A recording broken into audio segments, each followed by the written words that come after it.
Okay, so I'm gonna give you a feel for work that my group has been doing, trying to quantify greenhouse gas emissions for US cities. We've been focusing in the last nearly 10 years on New York City.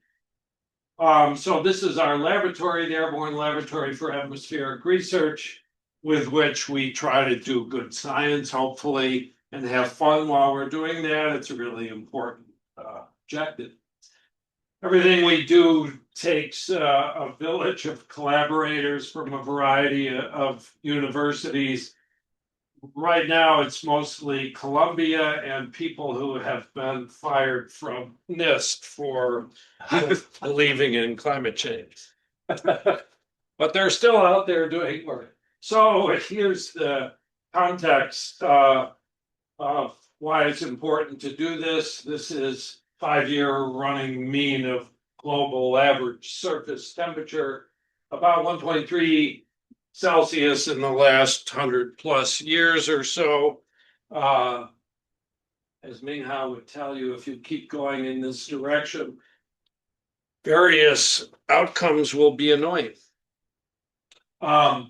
So these are the changes in atmospheric composition that are causing that temperature change, unless you're the executive branch, in which case nothing is happening and therefore nothing is causing that nothing. But if you ask the scientific community, it's 2/3 increase in carbon dioxide, about 15% from methane, which is what I'm going to focus on mostly here, and a few other things, N2O from agriculture and refrigerants. So here's, thanks to Dave Keeling, we've been measuring CO2 in the atmosphere for a long time now. It is increasing, meaning the rate of increase is increasing. You can see a bit of an exponential there.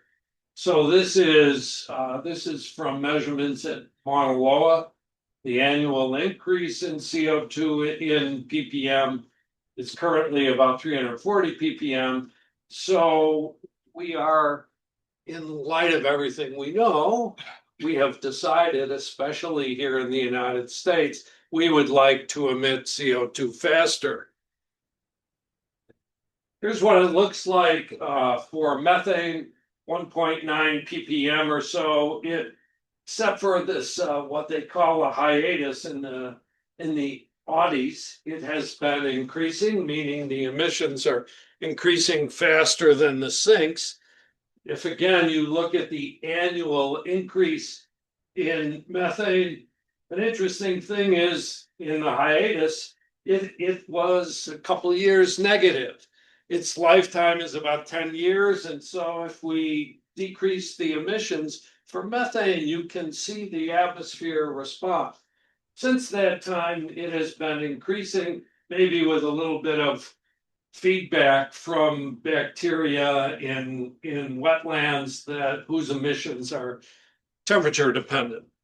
But in both cases, the rate of increase has been increasing lately. So we have been doing a very simple experiment with our airplane. You pick a city. We picked New York City because it's our biggest mega city that's in our neighborhood, so it's a convenient place to fly around. One thing you can do is fly up and down the Hudson River.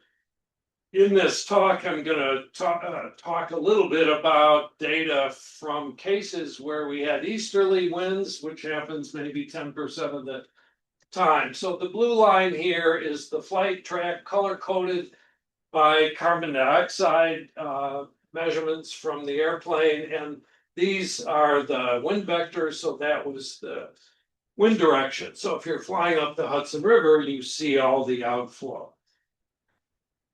Here is the same flight data as a function of altitude above the ground going up and down the Hudson River, and then color-coded CO2. So there is the plume from New York City. There's as much as maybe 8 parts per million out of 400 increase that with the right instrumentation, you can observe that quite well. So what I'm going to show you is the results from an inverse modeling analysis of 9 flights. So these are the flight tracks. Here's the one that I just showed you. You fly upwind of the city and then downwind of the city, and then you see the color-coded CO2. What's shown there in brown is the influence function or the footprint. So it shows you what part of the surface is, or what part of the surface are the observations sensitive to the emissions from that part of the surface. So if you multiply the footprint by the emission rate, you can calculate as a test sort of what we observed from the airplane. So we use the Bayesian inversion approach. It goes like this. Simply, we define an outer domain. We use an emission model for both CO2 and methane and optimize the emission rate from the model in the red box to minimize the difference between observations in that emission model. Then if the winds are flowing in this direction, the model that is optimized out here defines the inflow into the inner domain for which we're trying to calculate, based on the aircraft data, what the optimized emission rate is. So to do that, we minimize the cost function expressed here. So this X is a vector of location-dependent emissions. This is the emission model, or what we call the prior. This is air covariance matrix that describes the uncertainty in the prior that we're comparing our posterior, the outcome emission rate to. This variable is the footprint in units of parts per million of enhancement observed by the airplane times the posterior, that is the thing we're trying to solve for, the optimized emission rate. Those two things, when you multiply them together, gives you an enhancement, calculated enhancement from the perspective of the airplane. That is the observed enhancement from the airplane. So we're trying to minimize that. And then this is the air covariance matrix that expresses the uncertainty in that difference. Did you get all that? If you didn't follow it, Renee can explain it to you. We do the inversion for multiple priors or multiple starting point existing emission models for CO2 and methane to look at how sensitive the result is to the prior that you choose. So I'm just going to give you an overall for New York City result for CO2 and methane. This is the emission rate from the prior, 130 kilomoles per second for CO2. Here is the posterior, what the inversion gives you. They're indistinguishable. This is an expression of the fact that it's really pretty simple to count up the fuel that is purchased and burned in New York City. For methane, this is the best existing prior that all cities use for managing their methane emissions. Here is the posterior result, 2.4 times larger. So the end result is, for New York City, we understand CO2 to within the uncertainties. We don't know what we're talking about with respect to sources of methane. So typically sources are animal feedlots, like cattle grazing in particular, feedlots, oil and gas production landfills, and natural gas use. There aren't so many cattle in New York City. There's not a lot of oil and gas drilling in New York City. There is a lot of use of natural gas. So we redid the inversion to understand what's going on there. The way we did that is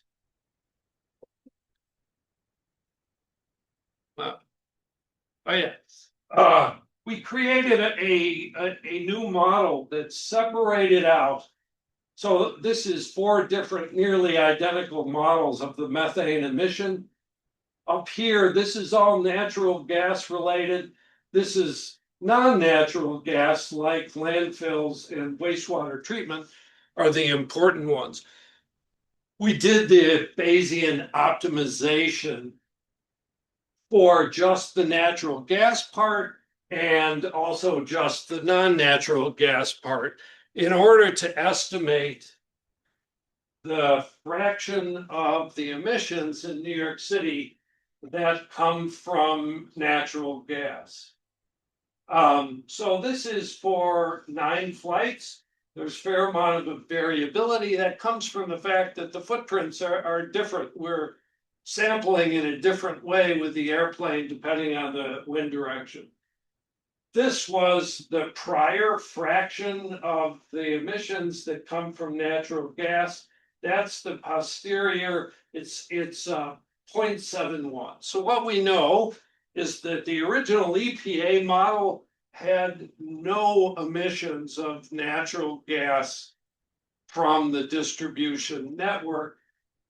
What we think the real result is something like 3/4 of all of the methane emitted from New York City is coming from something related to natural gas use.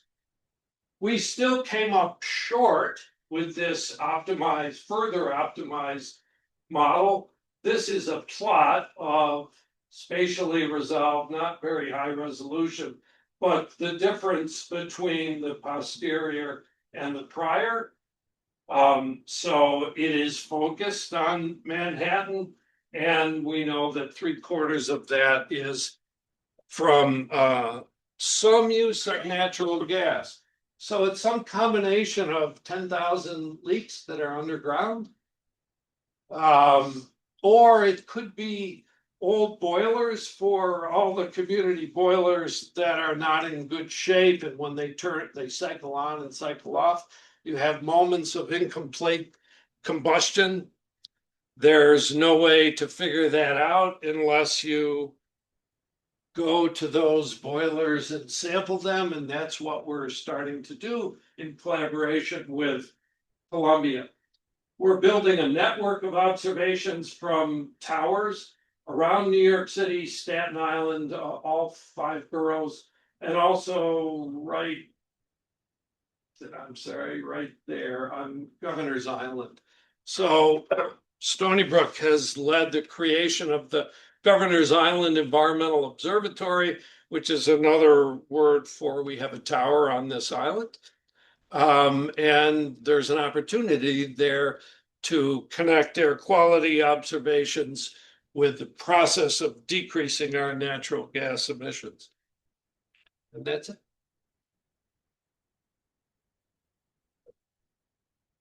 Paul, questions? Yeah, piggybacking. Very interesting, thank you. Is there any evidence to show which borough of New York City producing the most of methane during the past time? Yeah,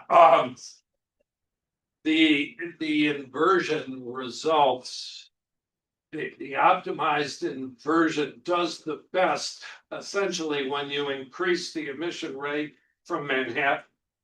So it looks like an awful lot of the total is coming from Manhattan. So that still doesn't help us too much in knowing, is it the distribution network? Is it the leaky pipes in the chases in all the skyscrapers?